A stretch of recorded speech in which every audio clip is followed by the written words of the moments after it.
जिले के राजपूत क्षत्रिय महासभा के अध्यक्ष सम्माननीय संजय कछवाहा जी,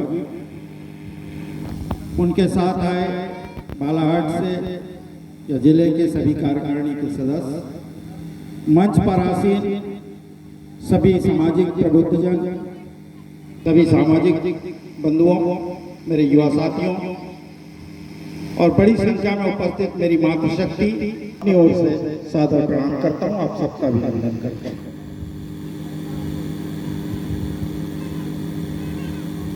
को अन्यथा मत लेना, थोड़ा सा कड़वा बोलता हूँ। दर्शन का विद्यार्थी हूँ, जो मेरी नजरें देखती है और उसमें यदि वास्तविकता होती है तो मैं समाज के हित में बोलने से नहीं हिचकता, इसलिए पहले क्षमा मांग लेता हूं।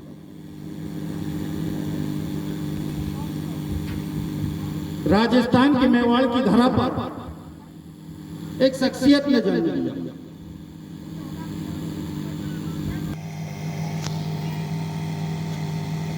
मैं एक प्रश्न करना चाहता हूं आप लोगों से, और अपने आप से भी, मैं उससे अछूता नहीं हूं।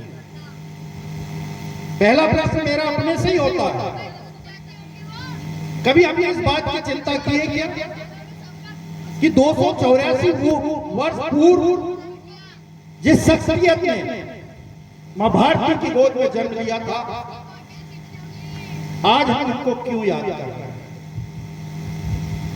वो भी मानव थे, हम भी मानव हैं।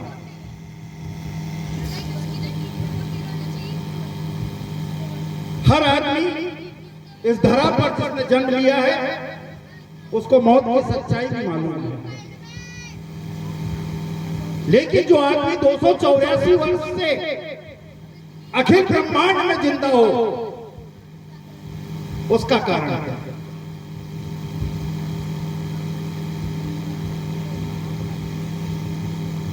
हम, लेकिन हमको महीने 6 महीने में सब लोग भूल जाएंगे, चाहे वो मेरे परिवार के लोग क्यों ना हो।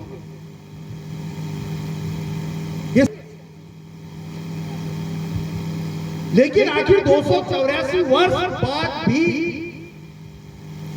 अखिल ब्रह्मांड के जीवात्माओं के बीच में जो शख्सियत यदि जीवित है तो उसका कारण क्या है? चिंतन किस बात का होना चाहिए? तो हम कह देते कर्म प्रधान विश्व कर रखा, कर्म ही प्रधान है। जीवन के वीर समर में हमें बचाने को चमकी थी राणा की तलवार। आज हम अपने बच्चों को ये नहीं बता पा रहे हैं कि महाराणा प्रताप क्या था।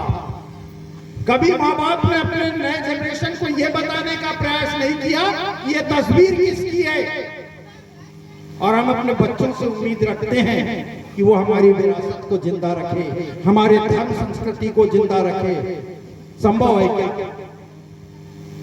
हम क्या देके जा रहे हैं अपने नए जनरेशन को? हमने मोबाइल पकड़ा दिया अपने बच्चों को 10 साल की उम्र में। अच्छा, लेकिन कभी कभी पृथ्वीराज चौहान का भी अपने परिवार में नाम ले लिया जाए, महाराणा प्रताप का नाम ले लिया जाए। हमारे समाज में, हमारे धर्म के लिए, हमारी संस्कृति के लिए, हमारी मातृभूमि की रक्षा के लिए जिस समाज ने पूरा इतिहास आज के बलिदान को अच्छी शिक्षा प्रदान करिए, लेकिन वो शिक्षा के साथ यदि मेरी विरासत, मेरी संस्कृति, मेरा धर्म और मेरा जाति गौरव नहीं है तो वो शिक्षा मेरे किसी काम की नहीं। हम लोग अपनी शान में, हो सकता है मेरी बात कड़वी लगे, किस लोगों ने हम लोगों को कौन सा इतिहास पढ़ाया है, ये बहुत दिन के बाद भी मेरे समझ नहीं आया। हम अपने आप को राजपूत कहते हैं, क्षत्रिय कहते हैं। इसी महाराणा प्रताप हमको एक बात जरूर याद है कि महाराणा प्रताप ने बुरे समय में घास की रोटी खाया था, ये बात हर एक को याद है। पर आज राजपूत कभी सोचा आपने क्या? मांस भक्षण को अपना सम्मान समझ रहा है, एक छोटी सी बात सोच लीजिए, आज महाराणा प्रताप के 484 साल बीत चुके।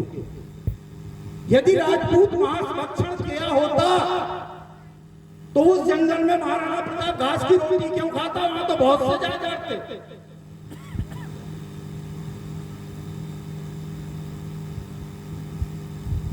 के चौहान चंद्रबरदाई ने यही समझाया था ना, आंख में भाला डालने के बाद, कि मोहम्मद गौरी को क्या समझाया था चंद्रबरदाई ने? इतना ही बताया था ना कि जबकि उनकी दोनों आंखों में भाला डाल दिया गया था गरम करके, आंख से नजर नहीं आ रहा था कुछ भी, तो चंद्रबरदाई ने तो इशारे में कहा था कि 4 बार 24 लाख अंगुल प्रमाण और ताऊ पर सुल्तान है मच्चू के चौहान। एक बाण में मोहम्मद गौरी का काम खत्म कर दिया गया था, दोनों आंख नहीं रहने के बाद। तो हमारे पास तो ईश्वर ने 2-2 आंख दी है। क्या क्या सोच ले।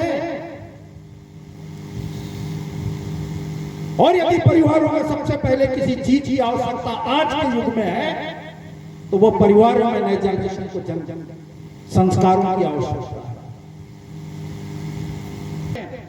कि गौरीशंकर बिसेन जी ने हमारे समाज को 2 करोड़ की जमीन दी। हमारा समाज हृदय से गहराइयों से उनका आभार व्यक्त करता है। गौरीशंकर बिसेन कौन है? हमारे समाज के हैं क्या?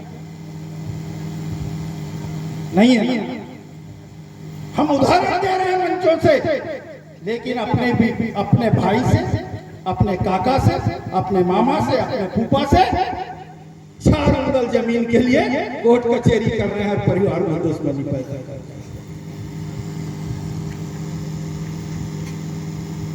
मंचों पे सारी चीजें अच्छी लगती है,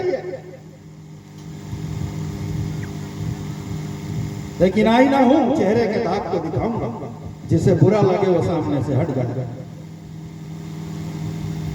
संजय भैया बैठे हैं, मुझे मालूम है ईश्वर ने उनकी मेहनत से उनको इतना दिया है कि वो ऐसे बालाघाट में राजपूत समाज के 5 भवन बना सकते हैं। चंदे की जरूरत नहीं पड़ेगी, लेकिन चंदे और दान से मतलब क्या है, इस बात को समझना बहुत जरूरी है। वो बना सकते हैं अपने पैसे से, और आप सब भी जानते हैं,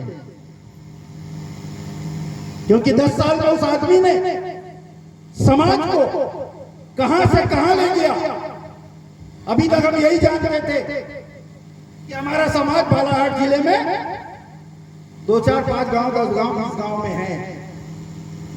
एक गांव को सूचना कर एकत्रित करना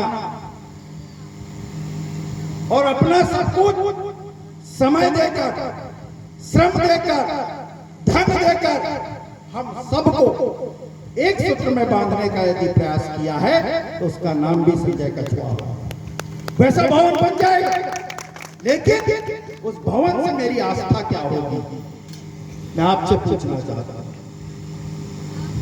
यदि मेरा 10 रुपए भी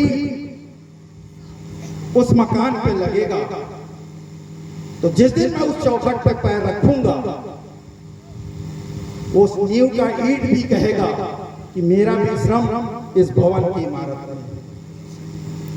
बिल्कुल शानदार। मेरा भी श्रम है, मेरा भी दान है, मेरी जितनी सामर्थ्य थी, जितना मेरा क्षमता था, वो सब मैंने अपने राजपूत समाज के भवन के लिए दिया। 10, 15, 20 लोग ऐसे हैं कि वो 15-20 लोग ही वो भवन को बना लेंगे, लेकिन क्या होगा? मेरी आस्था में यही आया। संजय सिंह के पास पैसा है, बना दिया। सरस्वती जी के पास पैसा है, बना दिया।